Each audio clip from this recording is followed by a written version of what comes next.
আল্লাহ তাআলা ফেরেশতাদিগকে হুকুম দিলেন কিয়ামতের দিন সিঙ্গাফুকে সৃষ্ট ঝড়ের সামান্য নমুনা কওমের উপর ছেড়ে দাও। মানুষের লাশগুলো দেখতে উপরানো শিকড়যুক্ত খেজুর গাছের ন্যায় এলোমেলোভাবে যেখানে সেখানে পড়েছিল। তারপরে উঁচু উঁচু পাহাড়গুলো ভেঙে ভেঙে আকাশে উঠতে আরম্ভ করলো। তারপর পা দিয়ে পাথরের উপর বারবার আঘাত করে হাঁটু পর্যন্ত গেড়ে দাঁড়ালো। খেতে গম বীজ বপন করলে 15 দিনের মধ্যে গম পেকে যেত। তারা 2-3 জনে একত্রিত হয়ে ছোট ছোট পাহাড় উল্টিয়ে ফেলতে পারত। হজরত হুদ আলাইহিসসালাম জাতির নিকট প্রেরিত হলো। আদ ছিল হজরত নূহ আলাইহিসসালামের 4 অধস্তন পুরুষ। হজরত নূহ আলাইহিসসালামের পুত্র সাম, সামের পুত্র ইরাম, ইরামের পুত্র আউস, আউসের পুত্র আদ। সামের আরেক পুত্র ছিল, তার নাম ছিল আবির। আবিরের পুত্রের নাম ছিল সামুদ। আদ ও সামুদের বংশাবলী ক্রমশ বিস্তৃতি লাভ করে। পরবর্তী সময়ে আদ ও সামুদের নামে তাদের বংশাবলীর নামকরণ করা হয়, কওমে আদ ও কওমে সামুদ। পবিত্র মেরাজে আদ ও সামুদ সম্প্রদায়ের প্রতি আল্লাহর নির্দেশাবলীর কথা উল্লেখ আছে। কওমে আদ পারস্য উপসাগরের অববাহিকায় অবস্থিত ওমান থেকে লোহিত সাগরের প্রান্তে হাজরামাউত ও ইয়েমেন পর্যন্ত বিস্তীর্ণ এলাকায় কয়েক শত বছর আধিপত্য বিস্তার করেছিল। তারা 4 দেবতার পূজা অর্চনা করত। 1 নম্বরের দেবতার নাম ছিল সাকিয়া, যাকে তারা বৃষ্টিদানকারী, ফসল দানকারী ও অর্থদানকারী দেবতা বলে শ্রদ্ধা করত।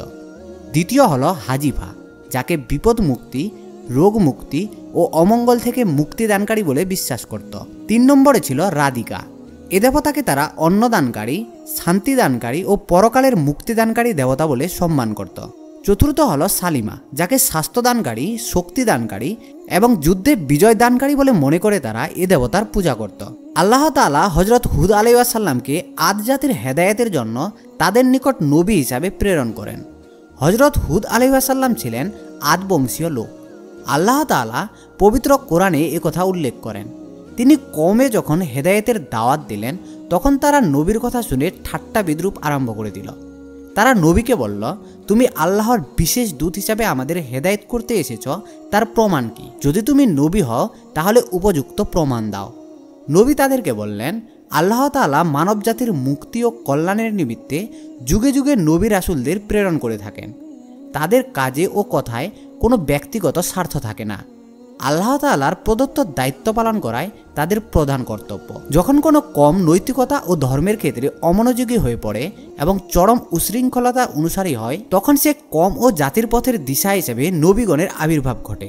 তখন জাতি তার প্রতি আত্মসমর্পণ করে দিনে হক কবুল করলে আল্লাহ জাতিকে নাজাত দেন।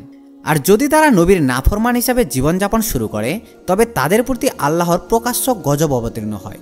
অতএব তোমরা যদি স্বাভাবিকভাবে আল্লাহর প্রতি ঈমান আনো এবং দেবদেবীর পূজা অর্চনা ছেড়ে দাও, তাহলে তোমাদের সর্বত্র মঙ্গল হবে, না হয় তোমাদের উপর কঠিন আযাব আসবে, যাতে তোমরা ধ্বংস হবে। তোমাদের কোনো অস্তিত্ব পৃথিবীর বুকে অবশিষ্ট থাকবে না। কওমে আদ নবীর নসিহত শুনে বলতো, আসুক আযাব, আমরা সে আযাবের ভয় করি না। আযাবের মোকাবেলা করার শক্তি আমাদের আছে, তবুও আমরা আমাদের পূর্বপুরুষের ধর্ম পরিত্যাগ করব না।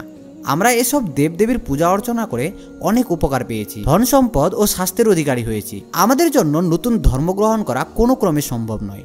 আদ জাতের লোকেরা ছিল অত্যন্ত শক্তিশালী ও দীর্ঘকায়। তাদের মধ্যে সবচেয়ে উঁচু মানুষ 400 গজ পর্যন্ত লম্বা ছিল, আর বেটেদের উচ্চতা ছিল 70 গজ। তারা 2-3 জনে একত্রিত হয়ে ছোট ছোট পাহাড় উল্টিয়ে ফেলতে পারত।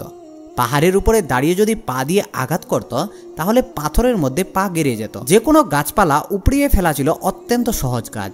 তারা সেচ দ্বারা কৃষিকাজ করত।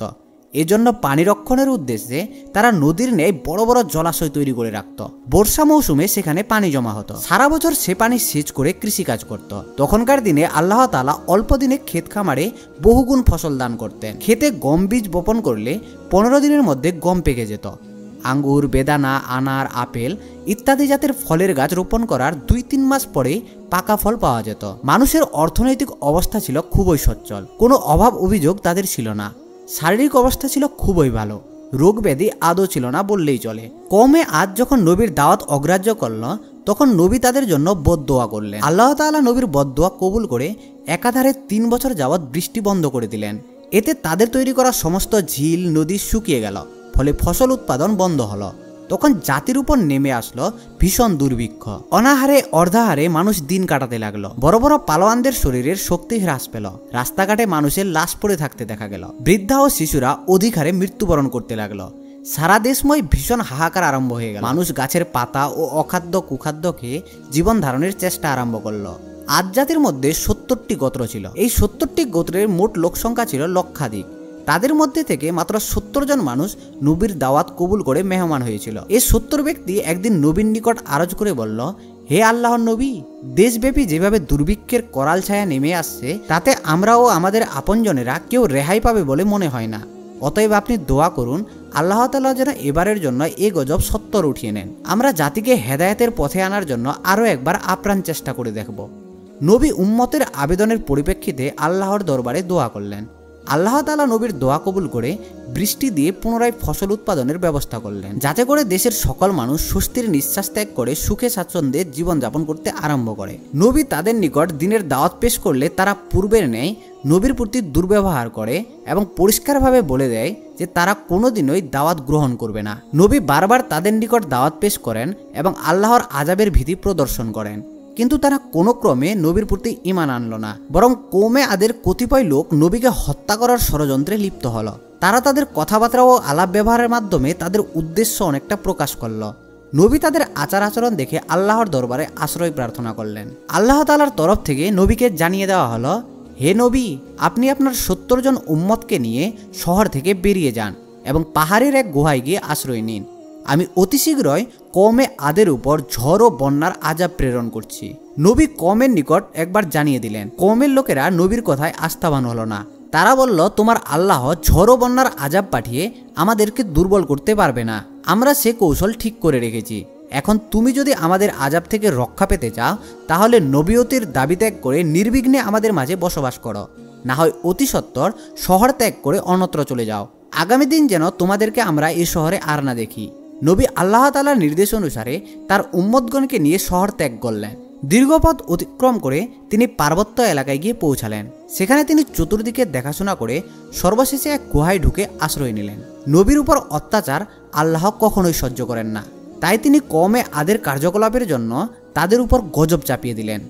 আল্লাহ তাআলা ফেরেশতাদিগকে হুকুম দিলেন, কিয়ামতের দিন সিঙ্গাফুকে সৃষ্ট ঝড়ের সামান্য নমুনা কওমের উপর ছেড়ে দাও। ফেরেশতাগণ আল্লাহ তাআলার এই হুকুম পেয়ে সিজদায় পড়ে কান্নাকাটি আরম্ভ করলেন এবং বিনয়ের সঙ্গে বললেন, হে পারওয়ারদিগার, আপনি যতটুকু বাতাস প্রবাহের আদেশ দিয়েছেন তাতে পৃথিবীতে মুহূর্তের মধ্যে কয়েক লক্ষ বার প্রলয় ঘটে যাবে, কারণ এখন পৃথিবী অত্যন্ত ছোট। কিয়ামতের দিন পৃথিবীকে অনেক বড় করা হবে। তখন সিঙ্গাসুরের প্রবল বাতাস সহ্য করার মতো যোগ্যতা প্রদান করা হবে পৃথিবীকে, কিন্তু আজকের পৃথিবী উহার লক্ষ ভাগের 1 ভাগ সহ্য করার ক্ষমতাও রাখে না। অতএব আপনি দয়া করে এ সংকট আসান করে দিন। ফেরেশতাদের আবেদনের পরিপ্রেক্ষিতে আল্লাহ তাআলা একটি গরুর নিঃশ্বাসের বরাবর বাতাস প্রবাহের আদেশ দিলেন।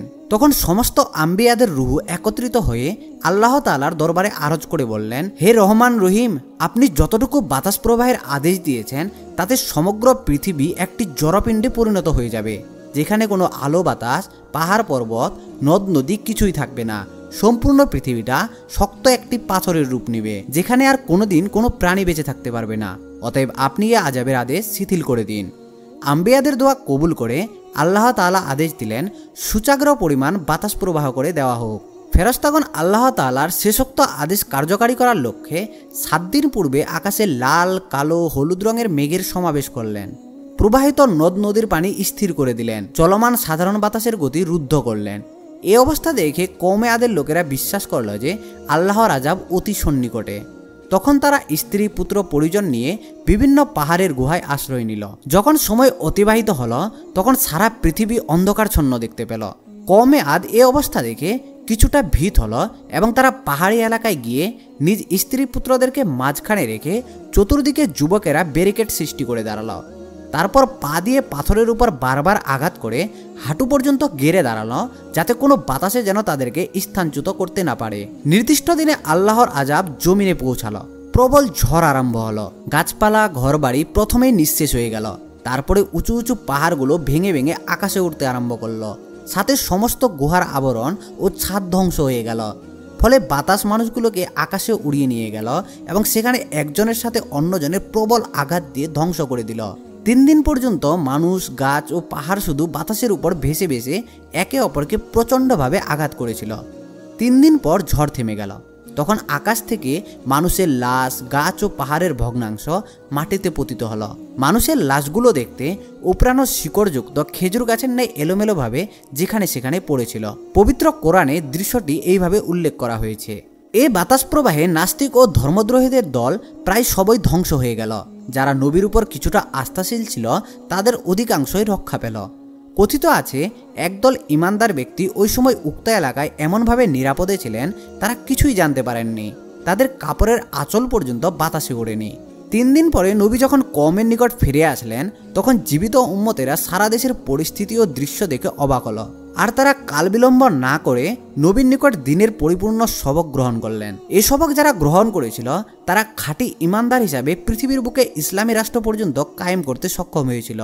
হজরত হুদ আলাইহিসসালামের ইন্তেকালের পরে 100 বছর পর্যন্ত এই ইসলামী রাষ্ট্র কায়েম ছিল।